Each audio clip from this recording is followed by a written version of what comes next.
this need to go on? No, is that fine? No. Rob, yeah, how does it feel co-main event here in Glasgow? Feels normal, to be honest, mate. I think this is the third time I've fought here, so it just feels like walking the park. Nice. I've seen that you've been preparing down at GP Top Team, sparring with Chris Duncan and some of the killers down there.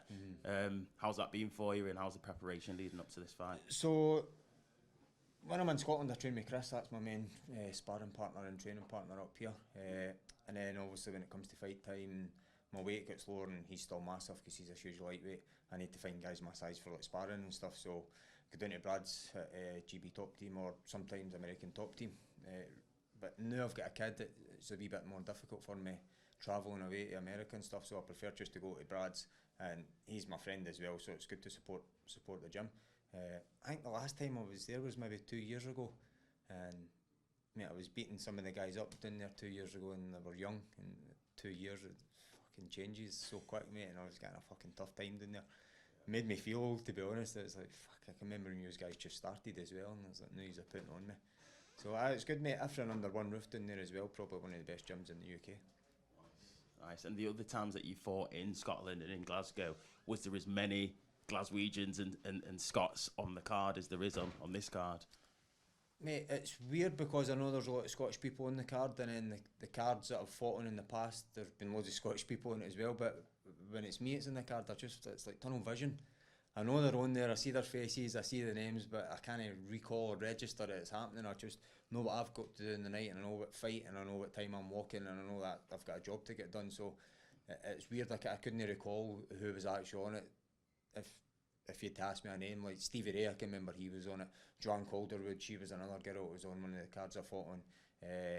But apart from that, mate, it's very difficult to try and remember when you've got a job to do. You're just concentrating on what I have to do. Nice.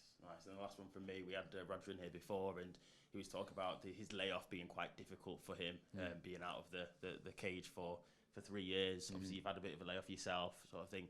What have you been doing in that time? You've been continuing to train, and what more do you have to give really to the sport, and do you want to give to the sport?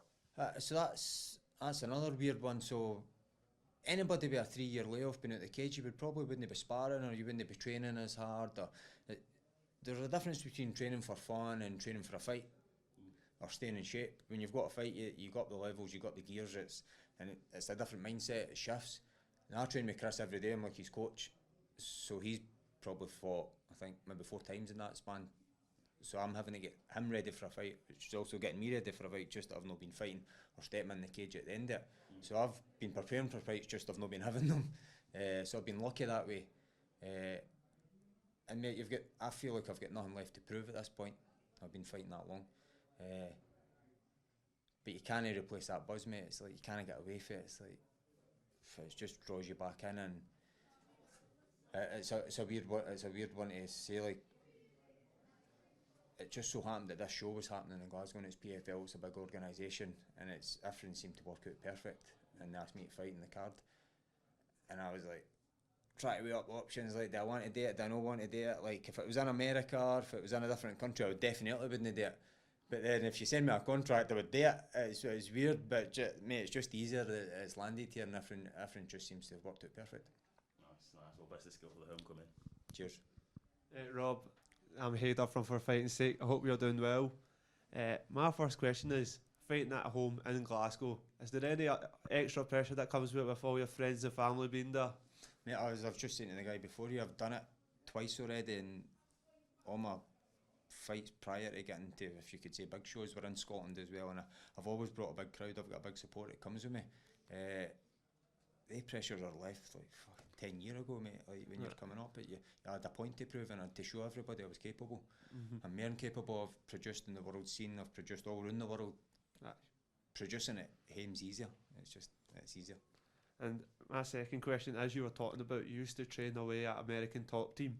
Do you feel like now for Scottish fighters coming through that they need to go across the Atlantic and go train at worldwide America? Or do you feel that now there's enough facilities in Scotland and UK for like fighters who have to hit that top level without travelling?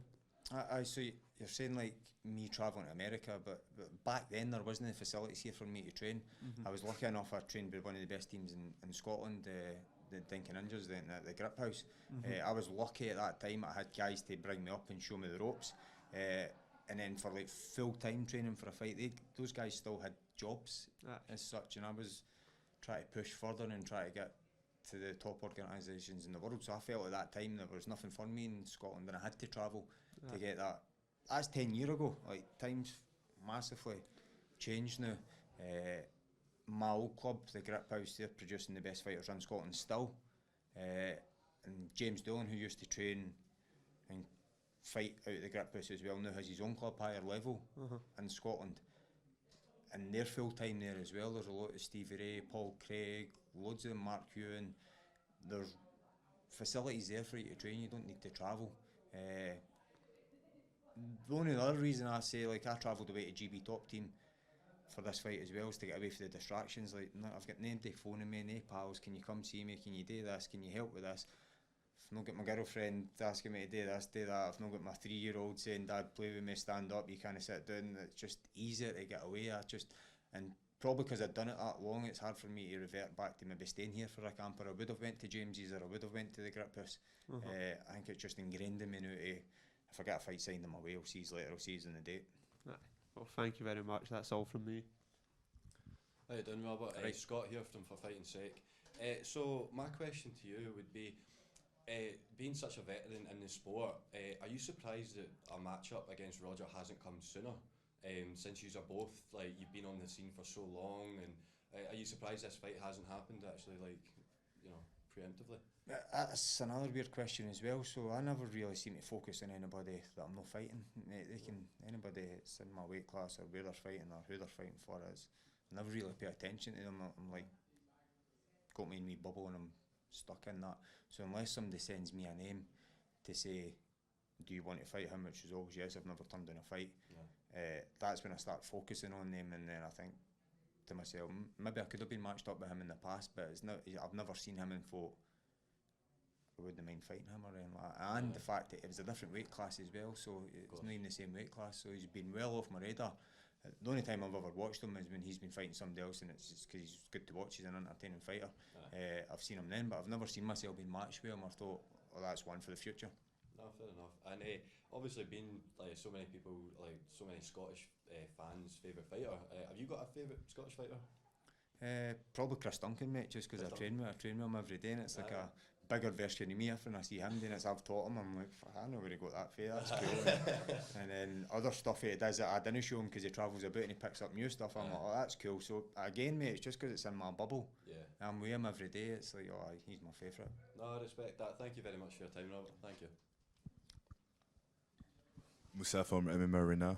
How do you feel about the veteran fight at first? About what, sorry? About the veteran fight.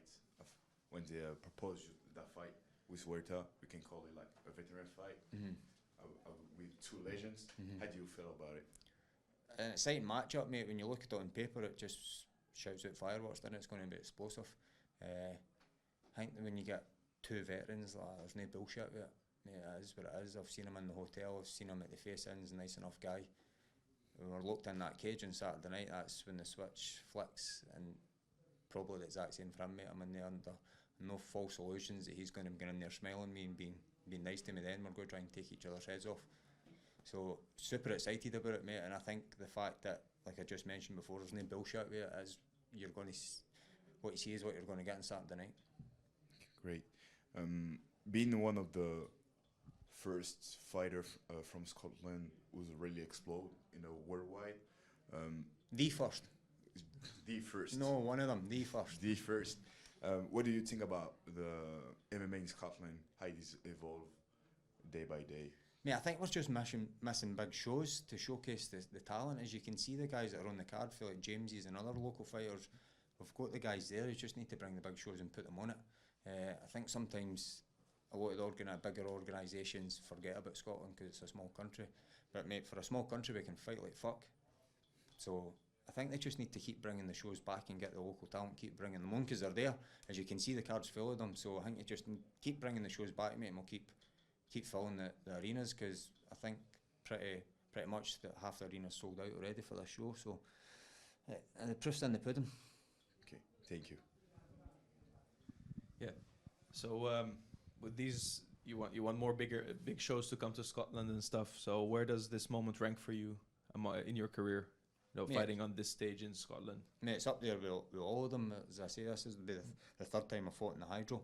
You don't get any bigger in Scotland. This is the biggest and best venue, and it's the biggest and best organisations that come and put shows on here. So it's up there, mate. You couldn't rank one above the other. It's just like you've got a fight show here, you've got a fight show there, and then you got a fight show. It's just up there with all of them.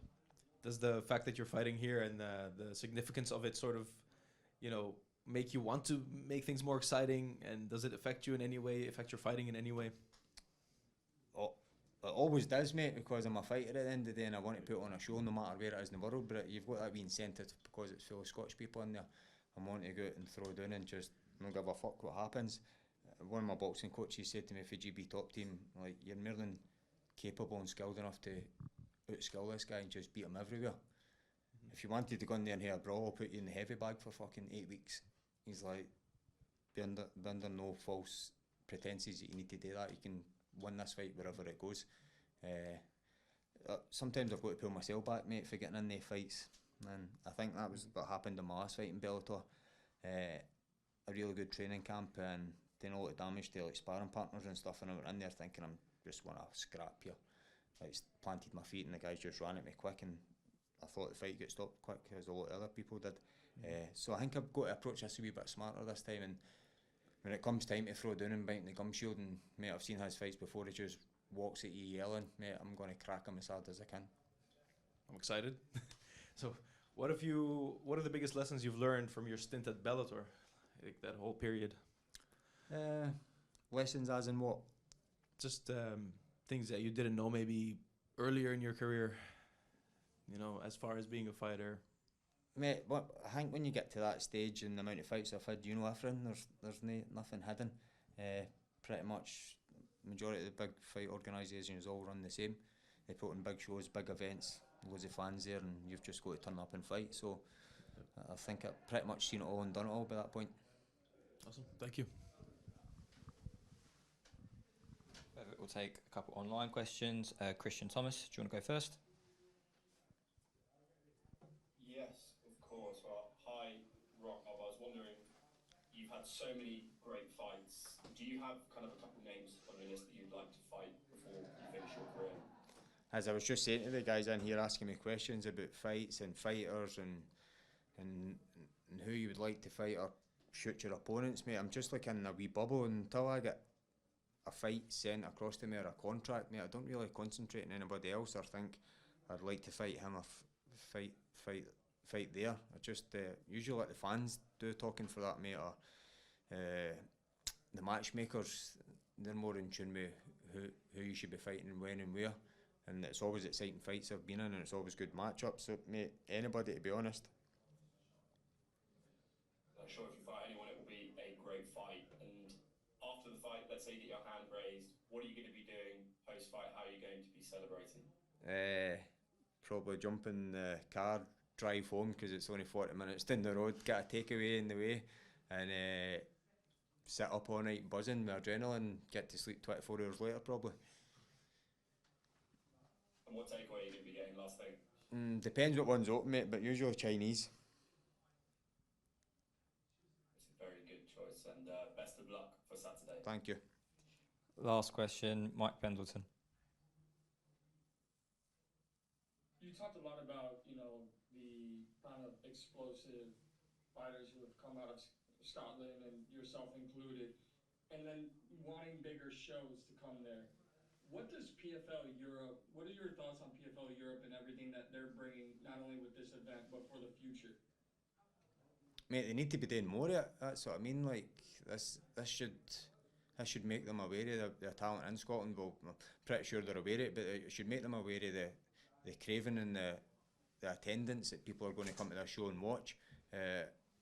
So it'd be a shame for them to just put one show on and then not come back for like 3 or 4 years like the rest of the shows or stuff.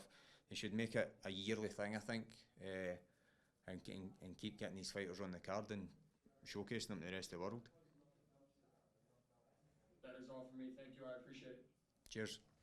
Perfect. That's everything. All Thanks done. so much for your Perfect. time. Cheers, boys. Thank you, Robert.